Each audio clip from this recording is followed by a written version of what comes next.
I never imagined that my own son Derek would try to destroy me, but that morning in my garage in Highlands Ranch changed everything. My name is John Harlan. After 3 decades serving as a detective with the Denver Police Department, I'd learned to read people, to spot deception in the smallest gestures. So when Derek slipped something into my fishing tackle box that Saturday morning, trying way too hard to act casual, every instinct I had screamed danger. What I discovered later wasn't just shocking because of what it was, but because it revealed my son's willingness to sacrifice his father to save himself. The October sun filtered through the windows of my garage as I got my gear ready for my usual fishing trip to Cherry Creek Reservoir. Those solo outings had become sacred to me since losing my wife Catherine 3 years earlier.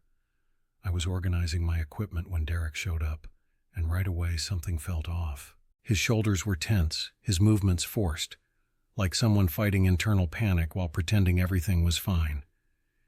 He greeted me with fake cheerfulness, asking about my fishing plans. As he moved closer to check out my setup, I noticed his eyes kept darting toward the tackle box. His breathing got shallow, sweat beading on his forehead despite the cool morning air. When he thought I wasn't looking, his hand shot quickly to his jacket pocket, pulling out something small wrapped in black tissue paper. The move was so fast that anyone without police training would have missed it. Derek placed the object deep in the main compartment of my tackle box, nestling it between my lures and weights.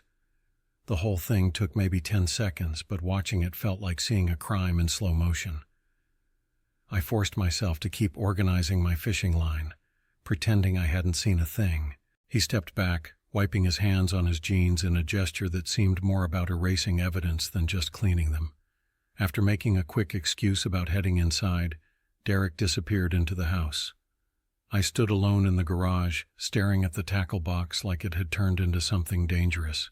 Whatever my son had hidden in there, he clearly expected me to find it eventually, but not right away. The contradiction didn't make sense until a chilling realization hit me. He wanted me to discover it when it would be too late to do anything about it. The past few months flashed through my mind. Derek's growing desperation for money, his mood swings, the way he avoided eye contact during conversations. I'd chalked it all up to unemployment stress and lingering grief over losing Catherine. I'd explained it away because I loved him. But 30 years on the job had taught me that love can blind you to the truth, and the truth was sitting in my tackle box, wrapped in black tissue paper like an unwanted gift. The night before should have been a warning. At dinner, Derek had been unusually quiet, barely eating, his hands shaking when he reached for his water glass. Finally, he'd spoken up, telling me he was in financial trouble and needed $50,000.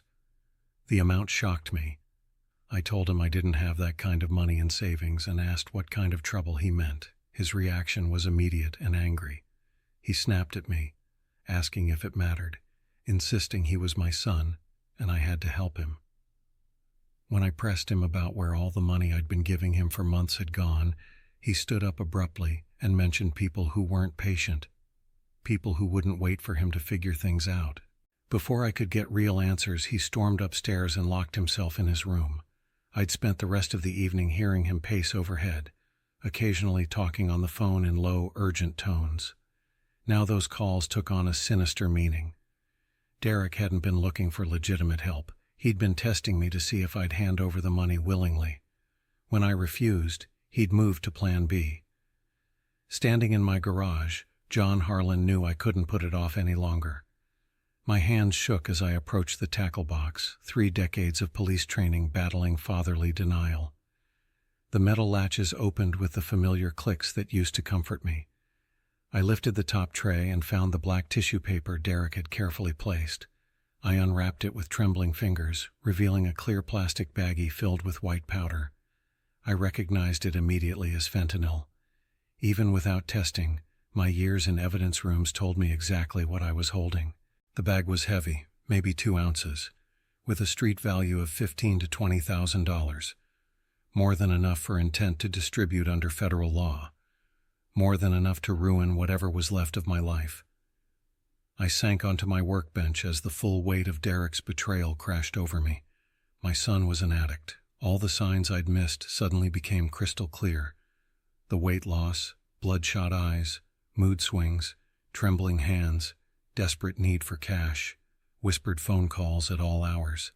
I'd blamed it on grief and joblessness, but the truth had been right in front of me the whole time. Worse than discovering the addiction was understanding the deliberate betrayal. Derek hadn't hidden the drugs in my tackle box by accident.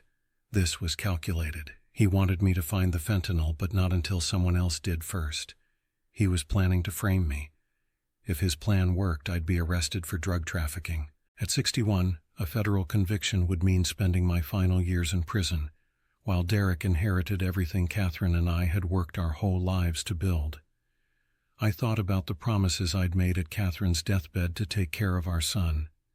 She'd said he was lost without her and begged me to be patient with him. I'd been patient for 3 years while Derek spiraled into addiction under my roof. Patient while he drained my savings with endless emergencies. Patient while he turned from the sweet boy Catherine raised into someone I no longer recognized. I rewrapped the fentanyl in its tissue paper, my hands steadier now as cold determination replaced the shock. Derek thought he was playing chess with someone who didn't know the rules, but he'd forgotten that his father, John Harlan, had spent 3 decades staying one step ahead of criminals. If my son wanted to play this game, he was about to learn I had moves he never saw coming. I needed to understand why Derek was doing this. I walked upstairs toward his room and heard his voice through the closed door, urgent and pleading. He was telling someone named Lucas that he just needed 1 more week, that his dad was being difficult about the money, but he was working on it. He promised that by tomorrow night, he'd have the $50,000 they'd agreed on. The conversation revealed Derek's mounting desperation. He was begging Lucas not to do anything, insisting that if something happened to him, Lucas would never get his money. After that call ended, I heard him make another, to someone named Rebecca. He told her the house loan payment was overdue, but he was getting the money tomorrow, and she wouldn't have to start foreclosure proceedings. My knees nearly buckled when I heard about a house loan and foreclosure. Derek had apparently used my home as collateral for something, and I knew nothing about it. 20 minutes later, he came out of his room dressed for a job interview, looking composed despite the panic I'd heard in his voice. He told me he was heading out and asked me to wish him luck. I waited until his car pulled out of the driveway, then I got to work. My police training had taught me how to investigate, and my own son wasn't going to outsmart me. His room revealed the full story and scattered documents he'd tried to hide. Bank statements showed massive cash withdrawals over the past 6 months. Credit card bills showed cash advances totaling $30,000, most taken at a local casino. The loan agreement I found made my hands shake.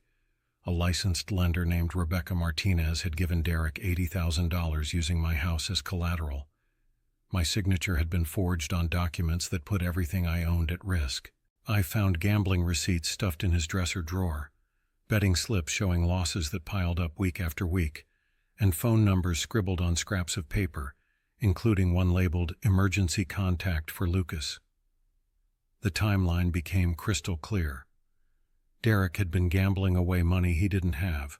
When the casino debts mounted, he'd borrowed from Rebecca Martinez, forging my signature to use the house as collateral. When that money ran out, he'd turned to Lucas Diaz for drugs, probably planning to sell them to pay off the other debts. Now both creditors were closing in, and Derek, trapped between 2 dangerous people, had decided to sacrifice his father to save himself. The framing wasn't just about getting money. It was about eliminating the only person who could stop him from losing everything I'd worked a lifetime to build. I photographed the loan documents and gambling receipts with my phone before putting them back in place. If this went to court, I'd need proof that Derek had forged my signature and stolen my house. I walked back to the garage with steady, purposeful steps. The fentanyl was exactly where I'd left it. I picked it up, feeling its weight in my palm. 2 ounces of white powder that could destroy my life, or save it, depending on where it ended up. Through the garage window, I saw Derek's old Honda Civic in the driveway, the car I'd helped him buy when he graduated college, back when I still believed he'd make something of himself. I heard the front door open and Derek's voice calling out that his car was making weird noises again and he was going to take a ride share to the interview to be safe. I told him that was smart thinking. After I heard the ride share arrive and Derek's footsteps fade down the front walkway, I found his car keys hanging on the hook by the back door, right where he always left them. The trunk opened with a soft click. Inside were jumper cables, a spare tire, and an old gym bag he hadn't used in months. I moved the gym bag aside and placed the fentanyl underneath it, nestling it against the wheel well where it would be easy to find, but not immediately visible. As I closed the trunk, I thought about what Catherine would say if she could see me now. She'd always believed in second chances, in the power of love to redeem even the worst mistakes. But Catherine had never faced a son willing to destroy his father to save himself. I put the keys back on their hook and returned to the garage. I cleaned every surface Derek might have touched, removing any trace of what had been hidden there. The irony wasn't lost on me. For 3 years I'd been trying to save a son who was already lost. Now I was saving myself from the son I'd failed to save. Derek got home just after 6, looking more confident than I'd seen him in months. He walked through the front door with energy in his step, as if his problems had suddenly lifted. When I asked about the interview, he said it went really well, and the company seemed impressed. He thought this could be the break he'd been waiting for. I watched him carefully, noting how his eyes avoided looking toward the garage. He was performing, and it was convincing. If I hadn't known better, I might have believed him. He said he was tired and wanted to rest before dinner. I nodded and turned my attention back to the TV, but I listened to every sound from upstairs, every creak, every muffled conversation through his door. Within 20 minutes, I heard Derek's voice, urgent and excited. He was calling to report drug trafficking. He gave his name and said he had evidence that his father was dealing fentanyl. My heart pounded, but I forced myself to stay still. This was the moment Derek had been building toward. He gave my full name, John Harlan, and my age, said I was hiding drugs in my fishing tackle box, and that he'd seen me with a large quantity of fentanyl that morning. I could hear the satisfaction in his voice, the relief of someone who thought his problems were about to be solved. He gave our address, described the tackle box's location, and even provided details about my supposed criminal associates. After ending that call, he immediately dialed another and told Lucas it was done, that police were on their way to arrest his father, and he'd have the money by tomorrow. Then he made a third call to Rebecca, telling her everything was going according to plan, and that once I was arrested, he'd have access to everything and her loan would be paid in full. I sat in my living room, listening to my son orchestrate my destruction with criminal efficiency. Part of me was impressed by his thoroughness. The rest of me felt sick. 15 minutes later, I saw the first police car pull into the driveway, followed by 2 more vehicles and an unmarked sedan. Through the window, I recognized Detective Patricia Hayes, my former colleague from the Denver PD. Derek came downstairs, his face showing concerned innocence.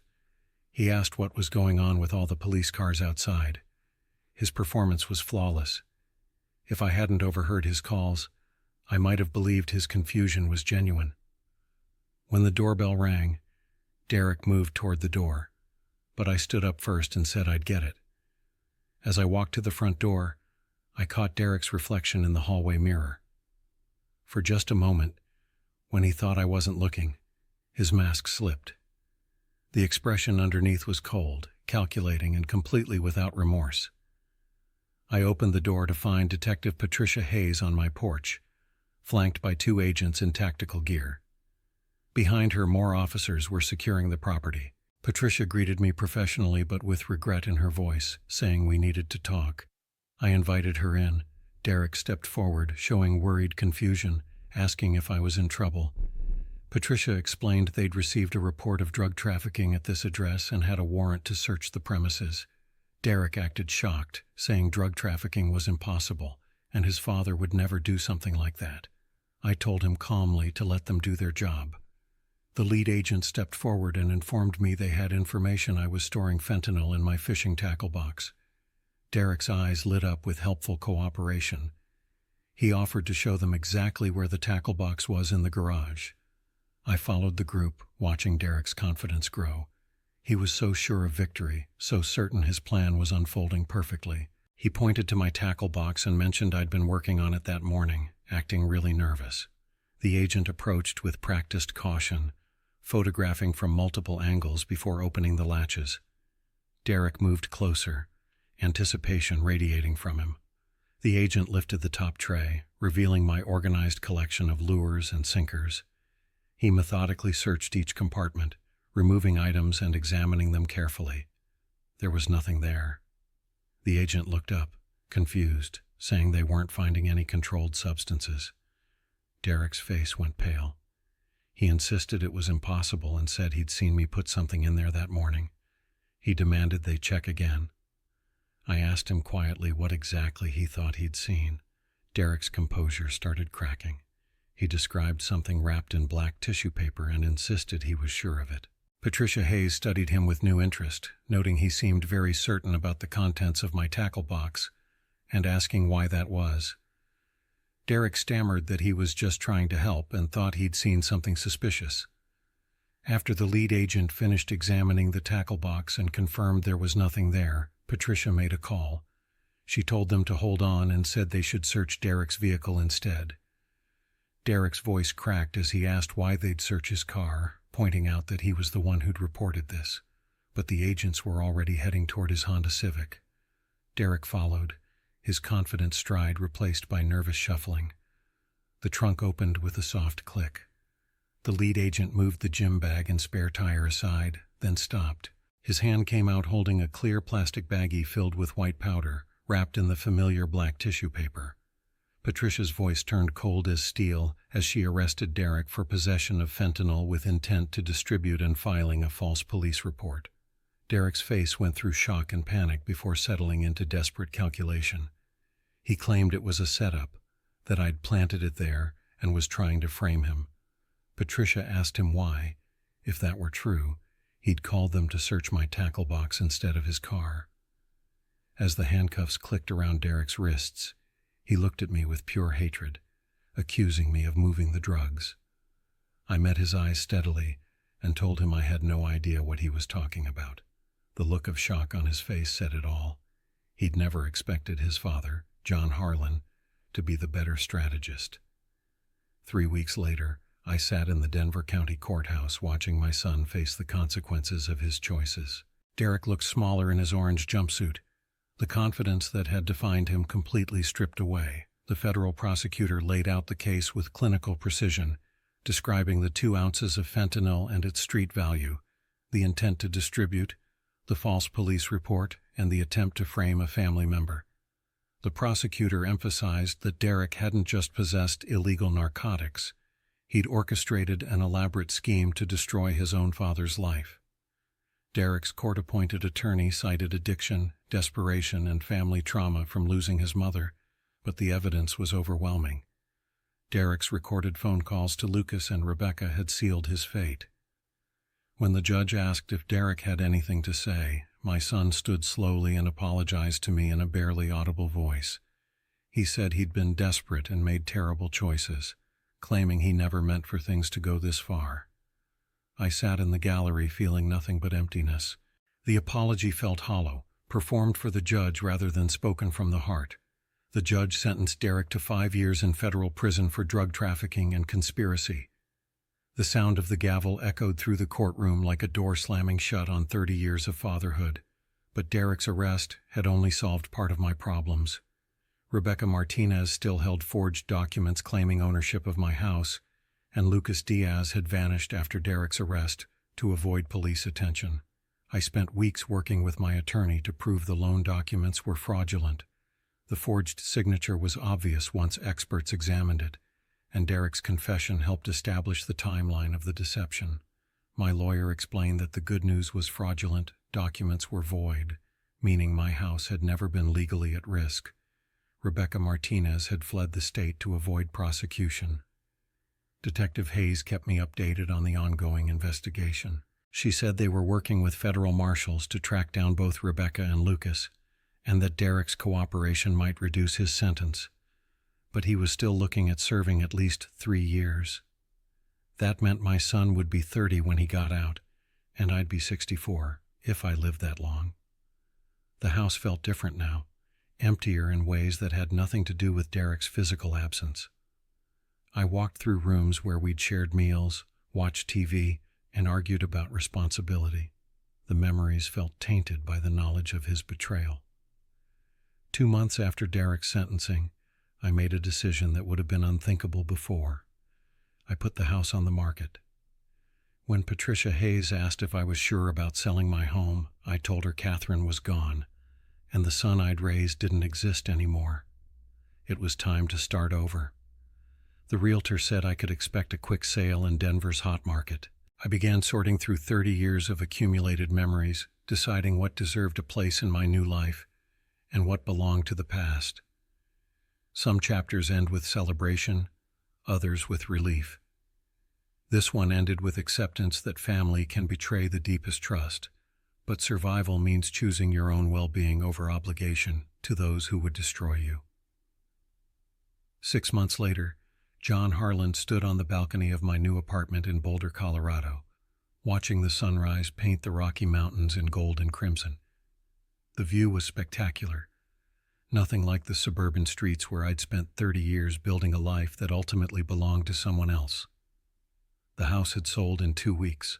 After paying off the mortgage and legal fees, I had enough to buy this small place outright and start fresh with no debt, no obligations, and no family members who might betray me for their own gain. I kept only what mattered: Catherine's photographs, my fishing gear, and the hard-earned wisdom that love without boundaries becomes enabling, and enabling destroys both the giver and the receiver. Derek had written me twice from federal prison. Both letters remained unopened on my kitchen counter. Some bridges, once burned, are better left as ash. Detective Hayes visited last month with updates. Lucas Diaz had been arrested in Phoenix, facing charges that would keep him locked up longer than Derek. Rebecca Martinez was still a fugitive, but her loan sharking operation had been dismantled. Patricia asked if I ever regretted how it ended. I told her I regretted that it had to end that way, but I didn't regret protecting myself from someone who would have destroyed me without hesitation. The truth was simpler than regret or forgiveness. I'd raised a son who became a stranger, loved someone who saw that love as weakness to exploit. When faced with the choice between his survival and mine, Derek chose his own. I, John Harlan, simply made the same choice. My tackle box sat in the corner, cleaned and reorganized, waiting for weekend trips to mountain lakes where the water runs clear and the fish don't lie about their intentions. Simple pleasures for a man who'd learned to value simplicity. Sometimes the people closest to us become the greatest threats to our well-being. Sometimes protecting yourself means accepting that family can be the enemy. Sometimes the hardest lesson in life is learning when to walk away from those you love most. I'd spent 61 years learning that lesson. Derek had the rest of his life to learn it too. Through this journey, we discover that authentic love requires wisdom, not just sacrifice. History teaches us that enabling harmful behavior isn't compassion, it's complicity. Families are meant to nurture growth, not shelter destruction. When betrayal happens in our own homes, we face the toughest test, choosing wisdom over emotional attachments. Stories like mine show how addiction and desperation can turn loved ones into strangers. Yet we're never abandoned in these dark valleys. Discernment helps us recognize when love has become manipulation, when family loyalty has become self-destruction. My police training wasn't just career preparation. It equipped me for this ultimate test. Tough love means drawing lines that seem harsh but preserve what matters most.